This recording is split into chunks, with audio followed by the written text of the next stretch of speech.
Red Sea Film Foundation CEO Mohammed Turki and Red Sea International Film Festival Managing Director Shivani Pandya Malhotra with Bloomberg's Ashish Verma.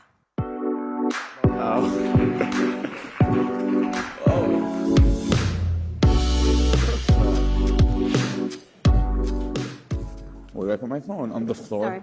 Put my phone on the floor. Hello.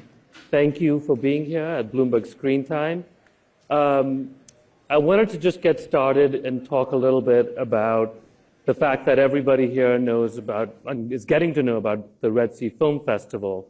But I'd love for you to talk a little bit more about what is behind the Red Sea Film Festival, which is the Red Sea Film Foundation. So it's been 4 years since you've been around. Can you tell me a little bit about what the foundation's about, the mission? Absolutely. We're very happy that we've been creating noise and people know about the Red Sea Film Foundation. So we have 4 main pillars, which is the Red Sea Fund, which we've supported over 200 films from the region, from Middle East and Africa, and growing. Then we have the Red Sea Labs, which is our educational program. So we have partnerships with Torino Film Lab in Italy and partnerships also with USC Film School and so on to support young filmmakers and support the ecosystem in the MENA region. And of course, our third pillar, which is our most important pillar, is our yearly event, the Film Festival. But other than that, we have the souk, which is the market. And we've introduced a 5th pillar, which is our international financing arm, which we have supported Hollywood films and beyond. Wow. If you look at the last 4 years, I know the festival is in its 3rd edition. What are some of the things that you're most proud of, feel most accomplished about Shivani when you look back at it? So the festival, I mean, we're going into our 3rd year, as you know. We've had great success with the audiences that have come out. I think last year we played about 140 films. We had 40,000 people that had come out to the festival. What's been great is that we've had a lot of the industry also come out. So we had 4,500 accredited industry delegates. So all in all, the festival has attracted a lot of great films, a lot of great talent, and everybody from the industry, especially in the region, are all present. We've also we've been working very hard on the Red Sea Labs, which is what was the first initiative that we started at the foundation. We've supported about 50 projects, and we've seen different films travel. So we had a project that started at the lab called Inshallah a Boy. And it traveled, we developed it. It then went on to getting funding from our festival and foundation, and then went on to be the first Jordanian film at the Cannes Film Festival in Cannes. So we're very proud of a lot of the things that we've delivered. We also had the first Sudanese film that we supported at the Cannes Film Festival. And then we have we also have the Red Sea Fund, where we've supported over 210 projects. And we're seeing a lot of films travel. But to add to Shivani, one thing that we're really proud of, this year at the Cannes Film Festival, there was a record-breaking number of female filmmakers who have been in the official selection, 9 female filmmakers. 4 of them were Red Sea Film Foundation supported. So we had Kauthar Ben Hania from Tunisia, Ramata from Senegal, Asma from Morocco, and Maiwan, who is French-Algerian. So it's really something we're proud of. I mean, it's kind of amazing when you hear about the names and the places and the partnerships that you have. It's one of those things that you have to sort of see it to believe it, right? And I hope to go there soon and attend the festival, but I know people who've gone there and have come back and saying, you have to go. When you look at this audience and you look at, the Bloomberg Screentime audience, the industry elite, and you had to look at them and say, why should Hollywood care about the Red Sea Film Festival and the foundation? What is your response to that? So there are a lot of different elements. I think one of the key things is that the foundation is on the forefront. We are looking at being a leading foundation and film festival for the region, and we're looking at representing Asia, Africa, and the Arab world. So when you just take that into account, you're seeing a huge population where you're looking at, more than 2/3 of the world's population that resides there. It's got the highest youth population. You've got 55% of people that are under 24 in the Arab world. So it's a great place where you're capturing, everybody's talking about diversity, but we actually are representing that. Yeah. And it's very powerful because we've also got, if you're looking at numbers, you're looking at over 3,000 films that are actually being, developed and produced in that region.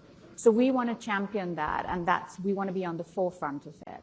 And for us, it's important that, we do that. We spread, we showcase films from that part of the world. There's transfer of technology.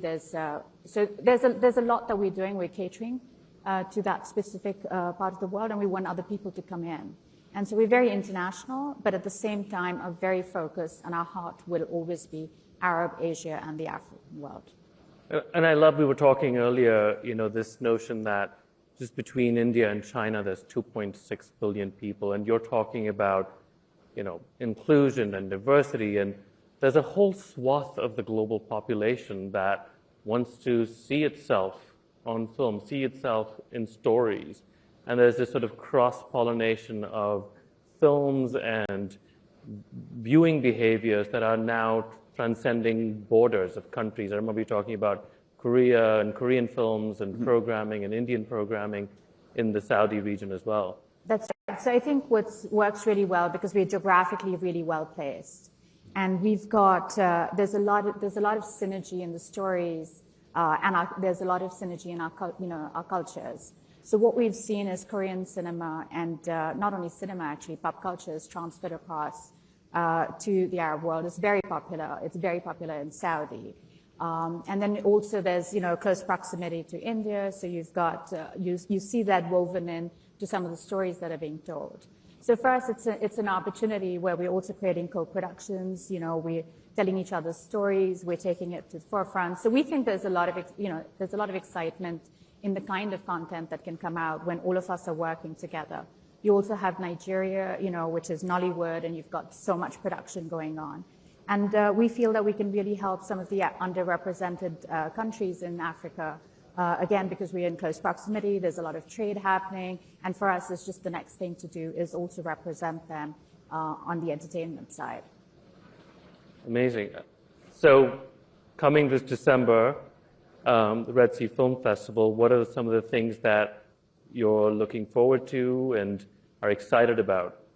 Well, we're absolutely excited to have our third edition, November 30th. Our president of jury is one of the most fascinating filmmakers in pop culture, Baz Luhrmann, fresh off his Oscar nominations from last year.